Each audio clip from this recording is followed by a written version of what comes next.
자, 그렇다면 대표님께서 그럼에도 불구하고 우리가 또 연휴 이후에 함께 공략을 해볼 만한 공략주는 어떤 종목을 가지고 오셨는지 한번 이야기를 풀어보면 좋을 것 같습니다. 자, 그래도 우리가 지금 시작해서 한 번쯤 관심을 가져볼 만한 기업들도 있을까요? 네, 그래서 제가 SK 하이닉스를 일부러 조금 말씀을 드린 건데 여전히 뭐 HBM4라든지 그리고 HBM 시장에서의 장악력이 굉장히 크기 때문에 그와 관련된 밸류체인 기업을 좀 보는 게 어떨까라는 의견을 드리고 싶고요. DI라는 기업입니다. 일단 테스트 관련된 장비 기업인데 이 기업 같은 경우에는 버닌 테스트 장비와 그리고 웨이퍼 테스트 장비를 보유를 하고 있고 그와 관련돼서 지금 삼성전자, SK 하이닉스와 수주 계약을 이미 좀 만들어냈습니다. 특히 SK 하이닉스는 DI가 직접 계약을 하기보다는 자회사를 통해서 또 계약을 했는데 이 회사가 의외로 몸집이 큰 회사라서 종속 기업이 6개 정도를 가지고 있고요. 2차 전지 산업을 영위하고 있는 기업도 있고 다양한 사업의 다각화의 포트폴리오를 구축을 하고 있기 때문에 이와 같은 부분도 저는 하나의 모멘텀적인 측면에서 좀 좋지 않나라고 보고 있고 지금 반도체가 점진적으로 발전하면 발전할수록 결국에는 테스트 장비의 수요가 올라갈 수밖에 없는 그런 상황입니다.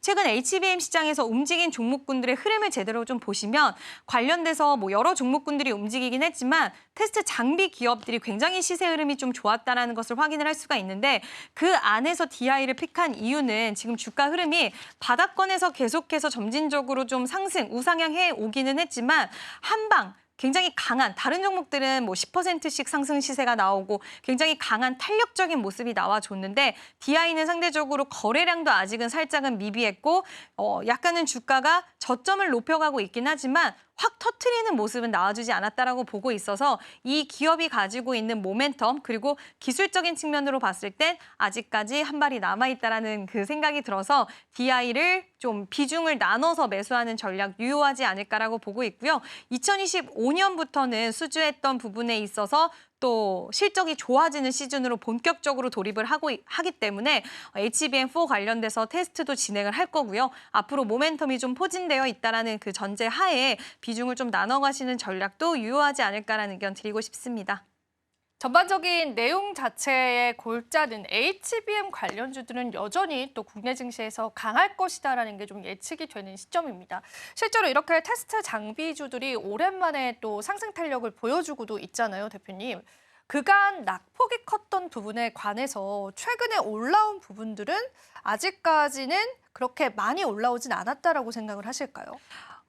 일단 그때 이제 우리가 HBM 시장에 대한 기대감이 엄청나게 폭증을 했을 때 주가 흐름들이 특히 한미반도체 같은 경우에는 정말 고공행진을 했습니다. 그때 대비해서 주가는 여전히 아직까지도 상방이 상당히 많이 열려있는 상황인데 물론 여기서 가장 중요한 건 계속 성장을 할 수 있어야지 이제는 주가가 멈추는 게 아니라 조정을 거쳤기 때문에 다시 한번 레벨업이 될 수가 있는 건데 이 키워드를 찾을 수 있는 부분이 지금 AI 인프라 투자 관련돼서 뭐 발목을 잡는 내용들도 나오긴 하지만 트럼프는 계속해서 AI 시장을 확장시키기 위한 강력한 그런 움직임들을 보일 거라고 생각을 하고 있고 그 중심에는 결국에 엔비디아가 함께 갈 수밖에 없는 흐름이기 때문에 그와 관련돼서 저는 HBM 기업들 기술적으로도 상방이 열려 있지만 앞으로 성장에 대한 부분들도 같이 이어갈 수 있다라고 보고 있어서 그동안 바닥에서 굉장히 가파르게 올라온 만큼 어느 정도의 조정 흐름들은 좀 나올 수는 있겠지만 이제는 시계가 빨라졌다라고 생각을 하고 있고요. 긍정적인 관점 지속 열어두셔도 되지 않을까라는 의견을 드리고 싶습니다. 네, 계속 지속되는 관점에서 바라보시면 좋겠고요. 마지막으로 대표님께 가격 전략 한번 여쭤보도록 하겠습니다. 네, 일단 DI 같은 경우에는 지금 그동안 숨바쁘게 올라왔고 21,000원이 좀 저항대, 1차적으로 좀 저항대로 작용될 가능성이 있어서요. 21,000원 부근을 일단 1차적인 목표가로 한번 제시를 해드리고요. 그 이후에 일단 제가 목표가와 손절가를 시장의 분위기가 변동성이 있어서 일단 타이트하게 좀 잡아드리고요. 21,000원으로 일단 제시를 해드리고 손절선 같은 경우에는 21선을 이탈하지 않는 범위 내인 16,500원으로 제시를 해드리도록 하겠습니다.